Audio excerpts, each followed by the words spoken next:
तुम्ही पाहत आहात MCN न्यूज मराठी। वाशिम शहरातील महात्मा ज्योतिबा फुले लॉन येथे शनिवार 12 जुलै 2026 रोजी संत रामपाल महाराज यांच्या अमृतवाणीवर आधारित भव्य आध्यात्मिक सत्संग भक्तिमय वातावरणात संपन्न झाला। या सत्संगासाठी वाशिम जिल्ह्यातील विविध भागांतून आलेल्या शेकडो महिला, पुरुष, युवक, ज्येष्ठ नागरिक आणि बालकांनी मोठ्या श्रद्धेने उपस्थिती लावत आध्यात्मिक ज्ञानाचा लाभ घेतला। सत्संगादरम्यान पवित्र वेद, श्रीमद भगवद्गीता, बायबल, कुराण शरीफ आणि श्री गुरु ग्रंथ साहिब यांच्या आधारे ईश्वर भक्ती, सदाचार, व्यसनमुक्त जीवन, सामाजिक समता, मानवता आणि विश्वबंधुत्वाचा संदेश देण्यात आला।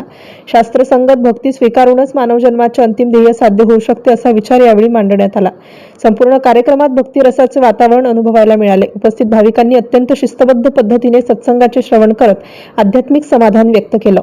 अनेकांनी अशा ज्ञानमय सत्संगाचे आयोजन समाजासाठी प्रेरणादायी असल्याची भावना व्यक्त केली। MCN न्यूज मराठीकरिता गणेश पाटील बोथे, वाशिम।